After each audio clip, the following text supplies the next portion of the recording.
Tinubu is guilty of genocide, and I'm not talking about tracing his looting the North and all that. That's for another day. For his intentional denial of aid and recognition of displaced under these circumstances, that has been prosecuted successfully in International Criminal Court as genocide. And I believe he needs to be indicted for that, because I have proof. There's living proof all over Nigeria of how he calls these people's criminals and vagrants and bombs. He bulldozes their homes, denies aid, denies recognition.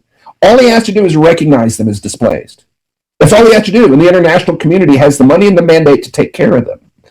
But he denies it because they're eyewitnesses. And so Tinubu is guilty of genocide today, and all his administration is for covering up the displaced crisis. And I still want to put this to you. There are so many people who are in detention because they speak up, they agitated, they fought back, the militia, they did all sorts of things, against this power that be that is killing people, but they end up in detention. Most of them end up being killed. I know that we are not going to give up in speaking up, but what do you think we should do? Do you think that the church is not defending the faith enough, or this is not all about church issue? It's just all about the citizens' responsibility to continue to die? That was in October 2023. We had a protest called End Bad Governance Protest.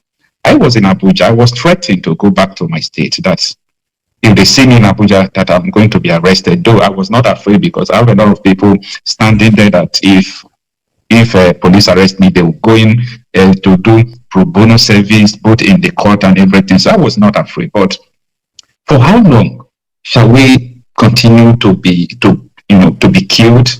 If you protest, they will arrest you. What do you think that we should do about this? Look, freedom isn't free. You have a wicked combination here. You have the most brutal totalitarian overlords in history conspiring against you. You have the Islamic regime. You have the internationalist, cabal, the political, international banking, all that regime. And then you have the communist regime that is holding these people down. And you think it's going to just be handed to you? If God has called Nigeria to be the vanguard in the kingdom come in our generation, you expect somebody else to come and rescue you? That's not. What would happen if Trump were gone tomorrow? What would happen if Harris won? Would you just say, "Oh well, we suck. Come and behead us"? Those. We will not stand to wait for them to come and kill us. Actually, well, that's what you've been doing. And it's little by little. It's the frog in the pot. They'll come.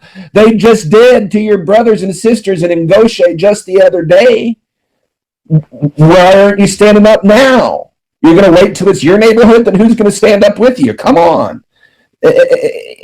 Here's the thing, and I'm going to just say this: if there's another Ngosha, I think every Nigerian of conscience, of every religion or race or tribe or creed, should stand up and take pitchforks and torches and storm the Aso Rock, the villa. I believe that. Now, as I said pitchforks and torches, I meant that symbolically.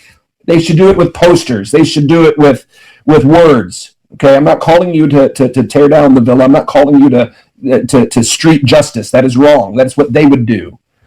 But stand up. And you know what? The most powerful symbol in modern times among them is the Tiananmen Square tank man. Okay, where's the Nigerian Tiananmen Square tank man? That got the world's attention. It galvanized the world. Trump is watching. The world is watching. Freedom isn't free. If there's another Ngosha, I think that the good people of Nigeria should surround the villa and pray for them and sing hymns. March around it 6 times blowing trumpets. How about that? Or 7 times blowing trumpets. Okay? But make your presence known. And if they try to retaliate, Trump will intervene. He'll have to. Iran wasn't hit until the people rose up. Just say it. I mean, this is fact. Okay, I'm not calling on anything violent, but I'm calling on people. This is fundamental human rights. Stand up and speak, and don't let them get away with it. No more Ngoshes. No more. Enough's enough. And don't wait on the white man to come do it for you. My God. What are the leaders of Nigeria? Waiting for the election? in a sham system that's never had a fair election in history. You're waiting for that? Fools. Wow. Is United States considering in supporting the change of regime in Nigeria? This is the reason why I'm asking you this question. In the year 2015, Barack Obama participated in removing then incumbent President Goodluck Ebele Jonathan. Yeah. Oh yeah, no, check it out. I know some inside stuff about Obama and what they did that's psychotic. I have an acquaintance, and this has actually been reported in a very credible source. He told somebody else. But he was top-level military intel liaison, worked under the Obama White House, was in the Global Response Center, the war room, big screen around the world. They had the Chibok girls on the screen where they were being held. And they were ordered to stand down. Now, mind you, this guy worked for the White House, okay? Ordered means who? Ordered to stand down and not give that intel to the Nigerian military, not rescue those girls, let them go. He ended up quitting military service for a lifetime career because of that. He couldn't serve the government anymore.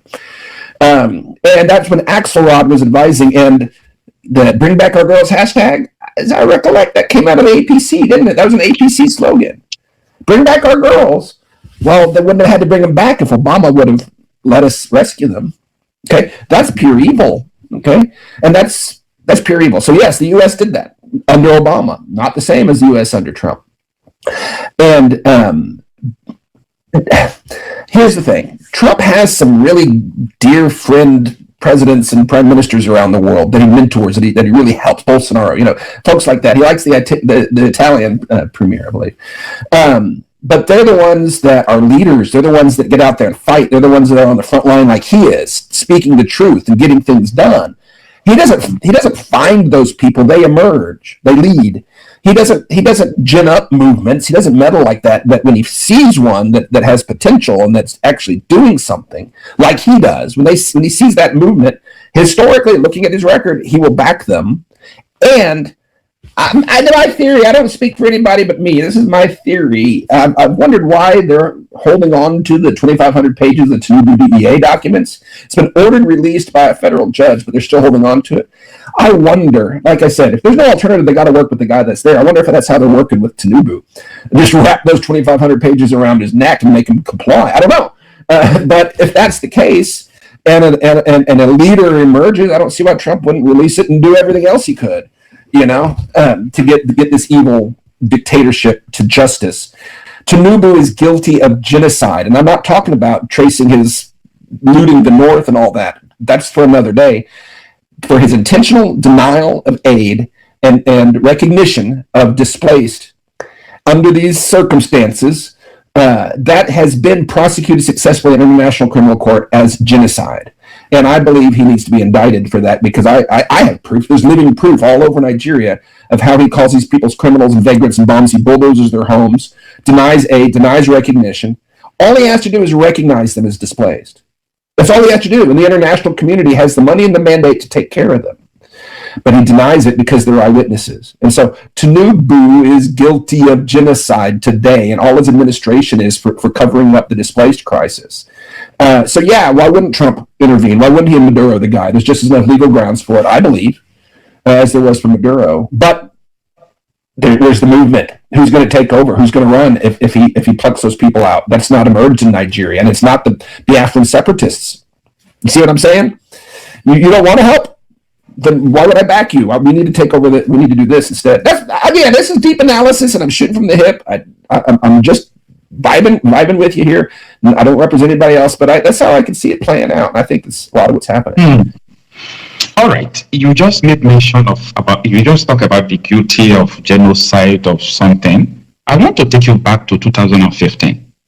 Prior to the election that removed Goodluck Jonathan, the coalition of APC and PDP imported Fulani militia from outside the country. Now, there is difference between allegation and if the people who carried out this thing accepted it. So they accepted that, yes, we imported these Fulani people. We did not import them to scatter Nigeria. We just imported them to rig election. This is what they are saying, and it doesn't make sense. So It doesn't make sense. And let me give you an example. This man was part of the coalition. Look at what he said. Let me first of all say that the idea of bringing people from outside the country to destabilize was, I mean, I didn't say they brought people to destabilize. What I said was that the idea, they actually brought people into the country with the intention that those people will come and vote for them. I think you understand? And they never realized, they never knew, they were never convinced that they were going to win that election, because PDP was very, very strong on ground. So the fear was that they were going to lose the election. So the only thing they could do was to bring in people who could serve as mercenaries to come and win elections for them through the back door. But when the new PDP came on board and joined them and to form the APC and won the election, they didn't know what to do with those people. And in the process, those people became uncontrollable. I mean, many people are spoken. And that is the Fulani militia we have in Nigeria today. It was imported by the coalition of Tinubu and they are not hiding it. They don't hide it. So, you know, my understanding is, and I don't have firsthand documentary evidence, so I wouldn't publish this, but I've heard, you probably heard the same thing, that the reason Issa Pantami was in charge of digital information, the Minister of Digital Information, that they'd set up tents and they'd hand out digital government ID cards to these folks in the North, all the people they imported. That's why they had this terrorist scumbag, Issa Pantami. I've sat next to him. I in the October in the Stooge tour that Omokri set up. I was in a very small room sitting right next to Issa Pantami, the guy that has publicly recorded as saying, "Of course we all celebrate whenever unbelievers are being killed." He said that Bin Laden is a better Muslim than me. That guy was a federal minister under Buhari, rumor has it, handing out the digital ID cards. So it all makes sense when you understand that. So, with this issue, I think talking about whether these people are guilty of genocide or not, it's a matter of they have accepted that they imported these Fulani militia that have killed hundreds of thousands of people and displaced millions of people. So someone is responsible to importing this. So I have like up to 10 videos, you know, when someone comes to national television to say something and nobody denied it, I document it as a substantial evidence, just like this incumbent senator again. In trying to remove Jonathan, there were stateless persons that were from the Sahel region that were imported into Nigeria, and a former. So everybody knows what is actually the problem, but nobody wants to confront the powers that be. So all this issue we are talking about here is the reason why so many people were, you know, agitating that, come on, these people are going to, with the help of the government, they are going to infiltrate our land, they are going to kill our people. But you also say something that is very important, that, listen, you can't leave these terrorists in your backyard while talking about the separation of Nigeria, because they can come into your area, you know. But what about if Donald Trump did not win this election? It could have been the people will just be carrying arms, fighting, and the type of arms we can carry is just shoot, what is it called, pump action. I can only register pump action. Government can only give me, license to pump action. They can't give me license to AK-47. They can't give me license to all those sophisticated weapons that the terrorists are using.